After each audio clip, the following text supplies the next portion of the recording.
बातों के शौकीन हजरात की दुनिया में कोई कमी नहीं, जिन्हें बस अपने इल्म का रोब ही झाड़ना है। मुकम्मल देखते ही नहीं, बस शुरू हो जाते हैं हम ये हम वो हैं, मगर आगे से दलील के साथ करारा जवाब मिले तो अपना सा मुंह लेकर बैठ जाते हैं। और डॉक्टर जाकिर नाइक के तमाम ऐसे लोगों की कमी नहीं होती। वो आते हैं और अपनी झाड़कर दूसरे लोगों को मरूब करने की कोशिश करते हैं दलाइल के साथ। अगर उनको उनकी किताबों से जवाब मिले तो फिर ये खसियानी सी हंसी हंसते हैं। एक शख्स डॉक्टर जाकिर नाइक के पास आया। उसने रूहानी इलाज करने का दावा किया और शख्स ने बोलना शुरू किया तो बोलता ही गया जब तक कि उसे टोका नहीं गया। उस शख्स ने कहा, मैं मेडिकल इलाज करता हूँ। ये जिस्म से रूह और सोच को ठीक करती है। जब कोई शख्स मजहबी एतबार से तरक्की करता हुआ दूसरों के इलाज की ताकत पा लेता है तो वह दूसरे के जिस्म पर कट लगाए बगैर उसका इलाज कर सकता है। वो सुपर ह्यूमन बन जाता है। ये ना नज़र आने वाली ताकत है। इंसान के जिस्म में दो तरह की ज़िंदगियाँ होती हैं। एक तो वो हम जिसे जिस्म कहते हैं और दूसरी रूह है। रूह का वजूद 99% है और जिस्म का वजूद 1%। हम जो मेडिकल साइंस पढ़ते हैं या रूहानी साइंस पढ़ते हैं, इसका मतलब सिर्फ एक होता है कि जिस्म को तवाना रखा जाए। इस शख्स को कुछ बात समझ आई। अगर हम मज़हब के पूरे ज़ोरों शोर से इबादत करते हैं तो क्या हमारा जिस्म बीमारों से पाक रह सकता है? डॉक्टर जाकिर नाइक ने सवाल के जवाब में कहा, रूहानी इलाज भी दो तरह का होता है।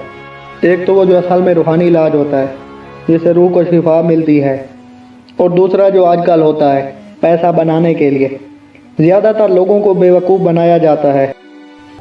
If we follow the path of religion, any religion or Quran, ourselves healthy throughout the life, we can keep if we don't get any disease in the body. मैंने मिशरियों की जानिब से रूहानी इलाज करने के काफ़ी प्रोग्राम देखे हैं। मैं वहाँ भी गया हूँ। वो किसी शख्स को स्टेज पर बुलाते हैं जो देख नहीं सकता, जो कुछ हरकत करते हैं। जहर किया जाता है कि इसका अंधापन ख़त्म हो जाता है और वो देख सकता है। मैंने बहुत सी दस्तावेज़ी फिल्में भी देखी हैं जो इन झूठे इलाज करने वालों को बेनकाब करते हैं। इस्लामिक रिसर्च फाउंडेशन में इन्हीं चीज़ों का मुकाबला करने के लिए हम मवाद इकट्ठा करते हैं। दस्तावेज़ी फिल्मों में दिखाया जाता है कि ये मिशरी किस तरह लोगों को बेवकूफ़ बनाते हैं।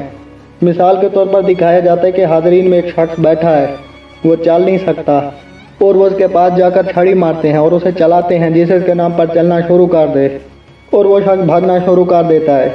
ये सारा कुछ पहले से तयशुदा होता है। मैं इनको कहता हूँ, अगर आप वाकई ऐसा रूहानी इलाज कर सकते हैं तो अस्पताल में जाकर मरीजों को ठीक करें।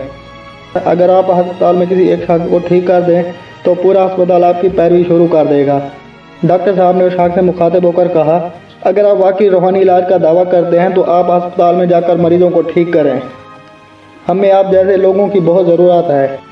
कुरान पाक की आयत को इलाज के लिए इस्तेमाल किया जा सकता है। इस्लाम में अगर कोई शख्स ये कहता है मैं रूहानी इलाज कर सकता हूँ तो ये गलत है, क्योंकि रूहानी इलाज कोई शख्स नहीं कर सकता, बल्कि शिफा देना अल्लाह ताला का काम है। क्या आप रूहानी इलाज करते हुए लेज़र का इस्तेमाल करते हैं? डॉक्टर साहब ने कहा, रूहानी इलाज के दावेदार की हकीकत यही है, पैसे कमाने का एक तरीका है। लेकिन कुरान की आयत है जो जहन को सुकून देती है। कुछ बीमारियाँ हैं जिनको साइंस समझ नहीं सकती। झूठे रूहानी मुवालिद दावा करते हैं कि वो उनका इलाज कर सकते हैं। मेरे नज़दीक ये सब झूठ है। आप भी कहते हैं आप रूहानी इलाज कर सकते हैं, तो मैं आपको दावा देता हूँ मेरे साथ अस्पताल चलें। उस शख्स ने पैंतरा बदला, हमसे रूहानी बीमारियों का इलाज कर सकते हैं। हमारा मानना है आप मज़हब की पैरवी करें, नमाज पढ़ें तो सारी उम्र आपके जिस्म को कोई बीमारी नहीं होगी। आजकल दूसरे मुल्कों से लोग आकर रूहानी इलाज सिखा रहे हैं, हालांकि ये भारत में 5000 साल से है। मैंने सीखने के बाद अपना कैरियर छोड़ दिया। लोग इसको कुछ नहीं समझते, मगर भी साइंस ने आज इस इलाज की जगह ले ली है। हालांकि माजी में तो यही साइंस चलती थी।